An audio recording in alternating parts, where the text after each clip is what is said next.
Ouais les gars, dans cette vidéo, nous allons parler de MC1. Nous allons parler de DJ Mowasco. Nous allons parler également de DJ Kejivara. Vous n'êtes pas sans savoir que MC1 était le bon petit, le protégé de Kejivara. Kejivara était son producteur. Il l'appelait en quelque sorte papa. Mais depuis un certain moment, les choses ne se passent plus comme ça devrait se passer. Après un contrat qu'ils ont signé ensemble en présence de MC1, le papa de MC1 et le producteur qui est Kejivara avec la maison de production 18 avril là. Voilà, ils ont signé un contrat et dans ce contrat, MC1 devrait aller en France et travailler avec une maison de production également qui est Sony Music. Voilà, comme prévu, les choses ne se sont plus passées. Voilà, ça ne s'est plus passé comme ça devrait se passer. Et dans les dits, le producteur a demandé à MC1 de se retourner à la maison, de rompre ce contrat-là. Vous comprenez? Mais ça n'a pas marché comme on le souhaite ou bien comme il le souhaite. Voilà, dans un live, les choses ont été dites. Voilà, cette semaine, on a eu, ou bien je vais dire, ils ont eu le producteur dans un live ainsi que MC1 et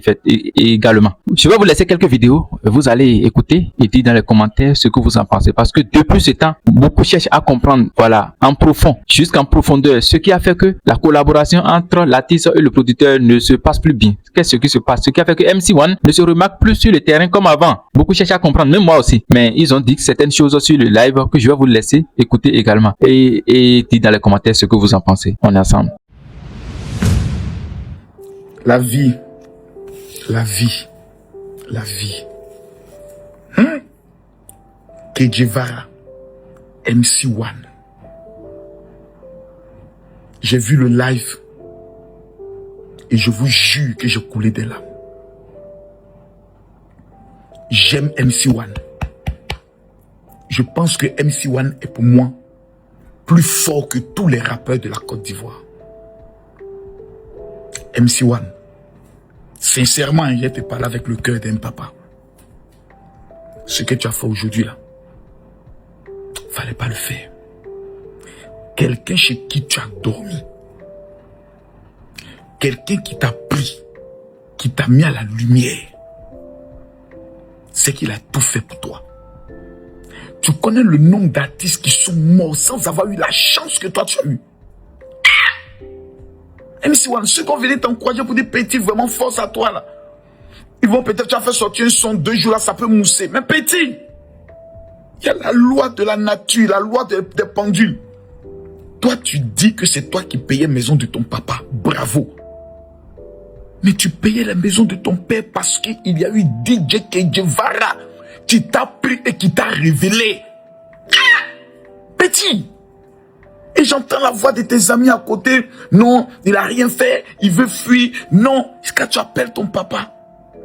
Si aujourd'hui on parle de toi, MC1, c'est parce qu'il a existé DJ Kejivara. Jusqu'à ta mort, tu lui dois ça. Je répète, jusqu'à ta mort, tu lui dois ça. C'est grâce à lui que tu as connu des gens. C'est lui qui t'a présenté à des gens. Tu ne peux pas venir dans un live de 30 000 personnes. Venir dire que toi, tu avais des choses dans le cœur et qui n'a jamais rien fait pour toi. J'aurais préféré que tu fasses toi-même ton live. Mais tu as pris DJ Kejivara et tu l'as jeté à la vindicte populaire. Ça ne se fait pas. C'est pas toi seulement tenté de fermer les portes. Tu n'as pas tenté de fermer les portes. Hein. Parce que je ne sais pas qui va te regarder, va se dire, ah petit, je vais l'aider. Parce que tout le monde se dit que ce que tu fais à Kejivara là, tu peux lui faire ça aussi demain. Deuxième chose, qui va vouloir aujourd'hui aider un petit? Prendre un petit pour lui dire non, j'ai l'habitude. Quelqu'un qui t'a pris, qui t'a fait vivre chez lui. Tu as vu son intimité. Il n'a pas couché avec toi, il n'a jamais abusé de toi. Il t'a pas sacrifié pour faire de toi un zamou. Même si tous les matins, il ne t'a pas donné l'argent à ton père. Mais du simple fait que lui t'a donné l'opportunité de toi aider tes parents là, c'est lui qui a fait. C'est pas ton talent. Il y a des gens qui sont talentueux, qui meurent avec les talents. Personne ne les révèle. Parce que c'est quelqu'un qui fait quelqu'un. Le quelqu'un qui te permet d'être quelqu'un là. Même si un jour il t'a giflé. Même si un jour il t'a pas donné à manger. Il faut être reconnaissant à vie à cette personne. Il faut toujours honorer cette personne. Mais aujourd'hui, j'ai vu des commentaires en train d'insulter Kejivara. Il va faire la balance au niveau de Femia. On dit, oh, il est en train de fuir. Sur un panel. À part John, à part Days, Les autres qui étaient dans le panel là, tu sais qui ils sont? C'est les racailles des réseaux sociaux. Tu as pris que Che Guevara parler le lancer là-bas. Fils, Ramos même, c'est pas une racaille. Mais ce que tu as fait là, sincèrement, c'est pas bien. Les gens vont t'encourager. Hein. Ils vont dire non, mais Che Guevara lui aussi, pourquoi il a pu faire ses OD? Hey! Si tu as pu un jour prendre avion dans ta vie pour sortir, c'est parce que quelqu'un a cru en toi. Il a payé tes études. Parce que tu vas me dire que c'est toi qui payais tes études. Donc, quand tu ne moussais pas encore, quand ton son ne prenait pas, quand tu n'étais rien, qui s'occupait de toi? C'est Che Guevara. À cet instant précis-là, toi, tes parents vivaient comment? Je répète, quand tu n'étais rien, tu n'avais pas encore moussé. Pas dit, l'histoire a pris maintenant pour ton pas. Ok. Quand tu n'étais rien, et puis Che Guevara t'a pris, t'as commencé à te permettre de faire des relations, il t'a poussé, il payait tes études là. Mais c'est plus que s'occuper de tes parents. C'est tes parents qui devaient... Donc, si tu nous dis que j'étais avec Che Guevara, mais c'est mon père qui payait mes études, Che Guevara n'a rien fait pour mon scolarité, il a payé. Hébergement, il a fait pour toi. Il t'a mis dans les écoles, dans les grandes écoles. Petit, tu ne peux pas faire ça, gars là. Tu peux pas faire ça. On ne peut pas regarder le visage de Che Guevara et dire que Che Guevara est mauvais. Celui qui le dit, c'est qu'il est maudit. Ce que tu as fait, c'est pas bien. Maintenant, Che Guevara là, il n'est plus avec toi. Tu es parti aujourd'hui là, tu as ta liberté. Qu'est-ce qui bloque? Tu vas pas me dire que c'est Che Guevara qui appelle tout le monde pour enlever le petit là? Che Guevara n'a pas le pouvoir. Che Guevara ne contrôle pas Serge Beno. Che Guevara ne contrôle pas l'humanité. Che Guevara ne contrôle pas, comme on appelle ça, Didibé. Che Guevara n'est pas celui qui contrôle. Comme Imra. Tu as ton talent, tu as tes fans. C'est les fans qui doivent te faire. C'est pas quelqu'un d'autre qui va te faire. Qui fait Imra? C'est Imra lui-même qui s'est fait. Pourquoi toi tu te fais pas? Pourquoi c'est toujours quelqu'un qui va vouloir te faire? Mais dis ce que tu as fait aujourd'hui là. C'est pas bien. Mais dans la vie là, chacun a son opinion. Hein. Chacun a son opinion. Mais ce que tu as fait aujourd'hui là, à Che Guevara là, hein? C'est fort. Salam, c'est Corolé. Che Guevara MC1. Che Guevara, est-ce que tu as pris le temps de réfléchir à tes propos envers ton petit MC1 hier? Quand tu as tiré le coup, c'est que tu as pu dire. À part le dénigrer là, tu as fait quoi d'autre? Je te pose question. Hein. Ton petit, tu viens le jeter à la vindicte populaire. Et puis tu veux qu'en cas tu regardes. Toi, tu n'as pas raison, c'est toi qui viens exposer le petit en premier. J'ai fait ça pour toi, j'ai fait ci pour toi. Dieu merci, même Dieu m'a enlevé ce petit impoli là, il n'est jamais reconnaissant. MC1 n'est jamais ingrat. Tu connais c'est quoi la division de l'ingratitude? Le petit n'a jamais dit que tu n'as rien fait pour lui.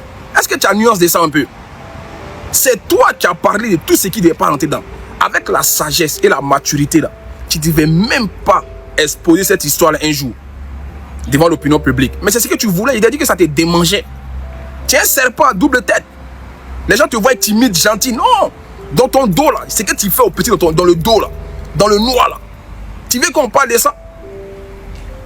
Ce qui t'arrive là, ce que tu as voulu créer hier là, c'est ça toi mais tu voulais.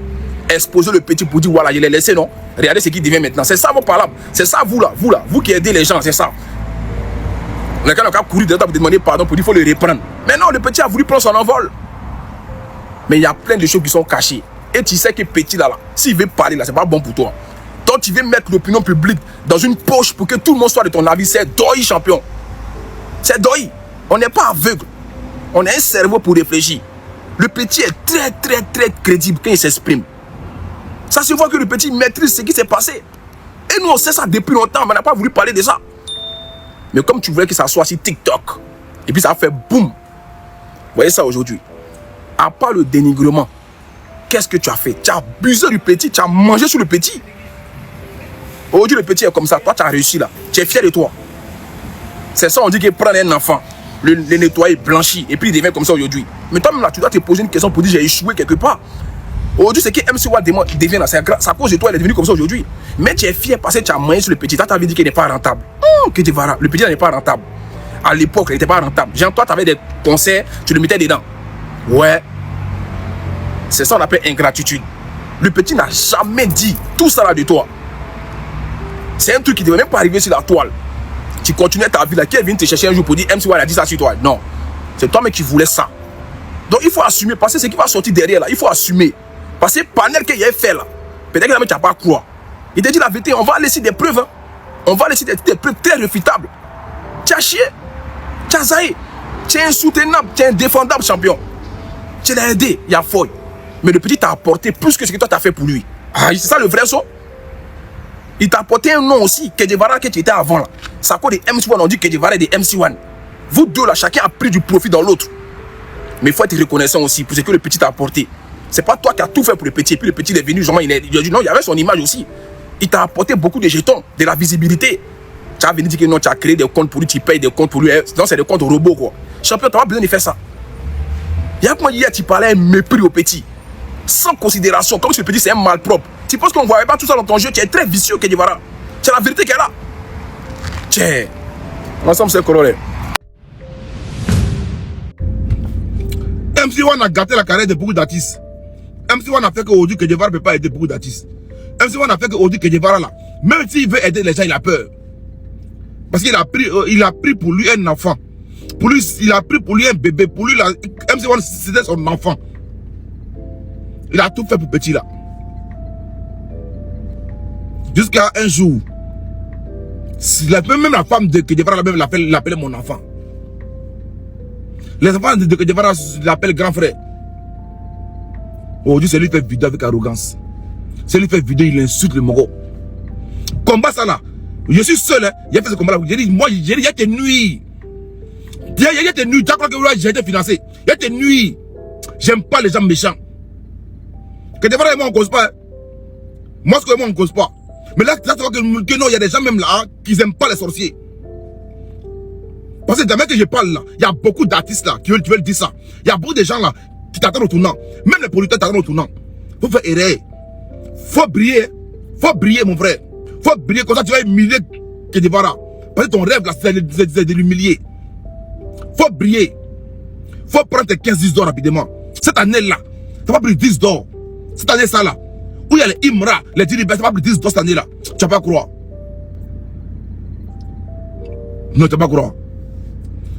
Non, t'es un maudit même. Quand tu écoutes parler même de Moscou, mon cœur est gâté même. Quand tu écoutes aujourd'hui, tu parles de Moscou, mon cœur est chaud. Sans passer aujourd'hui au silence même de la mère de Kedivara. Au silence même, on va dire, des autres artistes.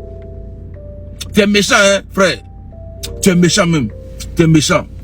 Non. Tu es inhumain même, tu es méchant. Ah! Ikadjou. Non, Ikadjou. Un bâtard. Ouais. Tu es méchant. Dans l'écurie de 18 avril Prod, j'ai trouvé les DJ Moisco. J'ai trouvé beaucoup d'artistes qui n'étaient pas fiables, qui n'étaient pas réglo, qui n'étaient pas, voilà, sincères. Tels que DJ Moisco qui se cachait pour aller faire les gombos. Quand le VP Kedivara investissait dans ses sons, ses clips, il se cachait pour aller faire les gombos. Il ne déclarait pas l'argent au label. Bon, en vrai, c'est un gros jaloux, il a toujours voulu ma place. Donc, du moment qu'il y a un petit froid, là, ils en profitent, tu vois, sinon. Donc, j'ai trouvé les DJ Moisco, j'ai trouvé beaucoup d'artistes qui n'étaient pas réglo. Moi, me concernant, dès qu'il y avait un gombo, ça passait directement par la caisse Walkie, qui était mon manager, désigné par le VP Kedivara. Vu que lui aussi c'est un artiste, il ne pouvait pas me suivre. Donc dès qu'on dit MC1, on a besoin de toi dans tel coin, c'est Walkie on appelle qui fait des comptes au boss. Donc moi là, j'étais un artiste dont les finances ne pouvaient pas s'échapper de la caisse du label. Mais DJ Moisco aussi. DJ Moisco venait voir le vieux père Kedivara pour prendre l'argent pour faire son, pour faire clip. Et puis il sort le son, quand ça mousse un peu, il va faire le gombo, il se cache. Non, je dis ça me fait rire, c'est pas pour le mettre soi, mais c'est passé tout ça. On a grandi. Donc si moi je suis devenu comme ça, c'est pas mes grands frères qui vont pas passer à autre chose. Tu vois ce que je veux dire? Non, lui c'est caché, on fait le gombo. Je suis dans la voiture avec le vieux package, on roule vers Yopougon, on voit une affiche quelque part ici, DJ Moisco, c'est vendredi. Personne ne sait à 18 avril. Mais quand ça a été devenu, ah le vieux, dans mon son, il fait clip, il était fort dedans sur Moisco. Il venait moi là, on fait clip. Il venait prendre là pour faire son. Mais le producteur, quand il investit, il doit rentabiliser. Mais au moment de rentabiliser, quand le son prend, DJ Moisco se cache pour aller faire le gombo. Donc, c'est comme ça que je suis venu à 18 avril. Moi, Moisco, il n'y a rien contre toi, t'inquiète. Ah, ça jaille. Donc, quand j'arrive à 18 avril, C'est quoi la question? Kiff No Beat, merci. Donc, en ce moment, ce qui marchait, c'était Anita. Et puis Amusement. Ça, c'était les chansons que Kiff No Beat faisait. Et puis, il y avait Bob Denard aussi. Ouah, il y avait Bob Denard qui avait fait l'eau par mes narines. Non. On perd la tête. Bon, on m'a dit que je perds la tête. C'était arrangé par Shadow. C'était le style de musique qui marchait en ce moment. Donc, il fallait qu'il me fonde dans la masse. C'est là ça fait petit, un jaillement, un feat avec le vieux père lui-même. Après, ça n'a pas trop marché. Il y a eu les Camerounais maintenant ont commencé à tuer. Il y avait Franco qui était sorti à coller la petite. Hit. Il y avait Malox le Vibe qui était venu. Ça sort comme ça sort. Ça sort. Non, moi aussi là. Quand tu connais, tu connais. Quand tu connais pas, tu connais pas. Ah, connais pas, je me suis mis dans le mood aussi. Bon, ça a un peu pris que le précédent. Et en passant, le refrain, le Vébek m'a donné ce refrain. Et puis moi, il a gratté les couplets et tout. Donc, après, il est parti en France, il m'a mis chez un manager qui s'appelait SK Le Refait. Là-bas, il a fait les chansons spot. Vous voyez, les chansons où on chante les noms des gens. Moi, il fait ça. Hein. Il a fait des chansons spot, il chantait peut-être des 40, 30 noms. Et puis, il finit, on me donne 10 000.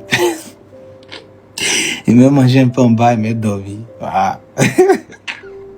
Mais en ce moment-là, non. L'argent m'importait peu. Moi, je voulais vraiment chanter. Montrer ce que je savais faire et puis apprendre le métier. Parce que il a toujours voulu faire ça depuis l'âge de 12 ans, en fait. Depuis là. Voilà. Donc, il fait les chansons sport jusqu'à de 2015 à 2017. En 2016 par là. 2016-2017, les Kiff No Beat, ils viennent et dans le pain. Hit. Ça gâte que. Tube. Ils viennent et go la montagne. Donc, c'est le rap qui marche. Et c'est dans cette même période de 2017 là. Le deuxième c'était. C'est là que Bob Denard envoie. Il boit pas l'eau par mes narines. Les rappeurs et moi on est comme fait, on est divisé. Les rappeurs et moi on s'entend plus, on est comme fait, on est divisé. Aïe, ya punchline légendaire du rap ivoire. Bon, les Français, les Moros des Bengues là. Ce genre de punchline vous ne pouvez pas comprendre. C'est nous en Côte d'Ivoire ici, on sait ce que ça veut dire. Gâtez pendant que vous dormez. Showbuzz, vous êtes nos tontons, vous êtes nos tatas. Pour ça qu'on vous parle avec respect. Vous aussi en retour là, respectez-nous. Quand vous vous levez, vous dites que MC1 c'est parce qu'il a un projet à faire sortir qui s'attaque à DJ Moscow là. Vous entendez quoi par là? MC1, il va faire sortir un projet. Il va pas attaquer quelqu'un de truc. C'est DJ Moscow, il va attaquer pour gagner quel buzz avec DJ Moscow. Quelqu'un qui on sait pas quel buzz lui va gagner. MC1, vous ne connaissez plus MC1. Lui s'attaque aux grosses têtes. S'il veut vraiment faire un buzz à son niveau, c'est directement le discours de lui et son vieux père qui va venir exposer sur le métal, ce qui s'est passé, il va donner sa version et puis voilà, ça va faire un boom pour faire tout son projet. C'est pas DJ Moscow qui va attaquer. Donc quand vous faites vos ouais là, vraiment analysez bien, calculez bien avant de faire vos sorties là. Il vous comprend pas quoi. Vous voulez que... C'est bon. J'ai payé ses études, il a loué maison pour sa maman, il a loué maison pour son papa. Bon, hein, dans la façon de présenter les choses là, c'est comme si tu as fait du social. Mais la musique de MC1 là, elle n'a pas rapporté de l'argent. Parce que son compte YouTube là, c'était pour toi. Au Burida là, c'est pas MC1 qui était là-bas. L'argent là venait chez toi. Il avait un peu de spectacle dans Côte d'Ivoire là. Un peu, pas beaucoup, hein, un peu. L'argent là partait chez qui?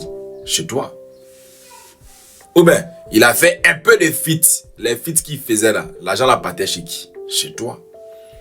Donc, si tu as fait du social, ok, merci vieux Mogo. Mais sinon, si on veut parler business là, ah vieux, sa musique a quand même rapporté un peu d'argent. Hein? Donc, façon tu parles là, on dirait que tu l'as aidé, mais il n'a rien rapporté. Si, il a rapporté un peu quand même. En 10 ans, il a un peu quand même rapporté. Voilà. Moi, ce qui me fait mal dans cette histoire là, c'est la partie des 1 600 000 là, c'est ça qui me fait mal. Pourtant, à l'époque là, quand le gros Bédal t'a dit, il a envie de signer MC1, tu lui as dit quoi? Il n'a pas 50 millions, faut oublier. Mais toi, tu t'en le vends à 1 600 000, un label. Vieille. Cette partie de l'histoire là. Sony Music, Péri. Sony Music. En plus, même, tu dis non, au bout de 3 ans, je lui ai dit, on a qu'à arrêter le contrat, il va venir à la maison. Que c'est moi-même qui ai signé le contrat, je sais ce qui est dedans, je sais comment casser le contrat, s'il faut payer, on paye. Toi, tu sais comment le contrat était constitué. Pourtant, tu as fait un feat, le petit, que tu as mis sur YouTube, le label a supprimé. Tu étais choqué, tu as appelé le petit, où est le feat? Autant c'est toi qui as signé, non? Ou bien ça là, tu n'as pas lu cette partie du contrat là. Viens. Un enfant que quelqu'un a hébergé, un enfant que quelqu'un a nourri, il vient vous dire que le méchant était méchant envers moi. Quelqu'un a payé ton école. Toi, tu viens dire que le méchant était méchant. Mais tu es un enfant qui tu as sur ta vie la malédiction. Tu as sur ta vie la malédiction. Et je vois déjà, bah, mais que Guevara n'est pas gentil, hein. C'est qui l'a fait là? J'ai dit, les Ivoiriens, c'est le peuple. Non, je vous jure. Si elle veut parler là, on dit, Marcos, on va m'amener en prison. Il n'y a pas peuple plus bête. Dieu merci, c'est pas tous les Ivoiriens. Il faut la vérité, mais voilà ailleurs. C'est pour ça que mon esprit ne peut pas marcher ceux-là. Ma gamme ne peut pas marcher avec ceux-là. Parce qu'ils ne sont pas vrais. MC1 a tort. Sur tous les plans, il a tort. Quelqu'un qui t'a donné un verre d'eau, quelqu'un qui t'a donné biscuit, quelqu'un qui t'a donné à manger. Tu ne peux jamais dire qu'il n'a rien fait pour toi. Jamais. C'est à cause de ça que l'on ne veut plus aider quelqu'un. C'est à cause de ça qu'on ne veut plus tirer quelqu'un de la pauvreté pour faire devenir un grand.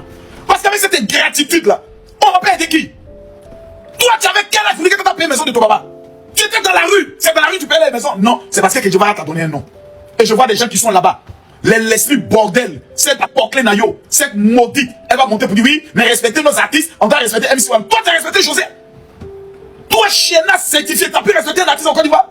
Tous les artistes de Côte d'Ivoire, quand ton compte de guerre, tu commences à les insulter. Toi, tu as parlé à quelqu'un. Toi, tu as parlé de respect. Regarde-moi la misérabilité. Mais c'est malheureux, c'est pitoyable, quoi. Non, pays là, non, je suis déçu de la Côte d'Ivoire. On est concentré sur un combat, c'est Mehdi. On n'a pas encore attrapé Mehdi. Vous allez venir nous distraire une affaire de Kedjevara, une affaire de MC1, pour qu'on ne parle plus de Mehdi. On est qu'à concentré sur Kedjevara, MC1. Je vous ai dit quoi? Il nous a dit c'est nous, on va tuer le dossier, non? C'est pas eux qui viennent de créer un nouveau belge. Ils viennent pas de créer un nouveau belge comme ça. Kedjevara, toi aussi, à ton âge, mais je te croyais trop sage et trop intelligent. Toi, tu allais monter sur un panel, qu'on allait parler de ça. Toi, tu allais faire confrontation sur panel. Toi, une star. KJ, hey, tu vois mon numéro de Kedjevara. Envoyez mon numéro de Kedjevara. Envoyez mon numéro de Kedjevara. Qui peut me donner son numéro même? Trouvez mon numéro de Kedjevara. Voilà les amis, j'espère que vous avez compris, vous avez écouté, prêtez attention à tout ce qu'ils ont dit. Qui a effectivement raison? Qu'est-ce qui s'est passé? Selon vous là, c'est quoi? Qu'est-ce que vous retenez de ce qui a été dit? MC1, voilà, le voilà dans un live en train de parler de Moscou, en train de parler de son producteur, de son ex-producteur, je vais dire. Voilà, et vu aussi le silence depuis des années jusqu'à l'heure où nous sommes, qu'est-ce que vous en pensez de tout ça là? De la carrière musicale de MC1 actuellement qui rencontre d'énormes difficultés sur le terrain, on ne remarque plus ses musiques comme avant. Dites dans les commentaires ce que vous en pensez. N'oubliez pas de liker la vidéo, de vous abonner et d'activer également la cloche de notification pour ne plus manquer une autre publication. On est ensemble. Ciao.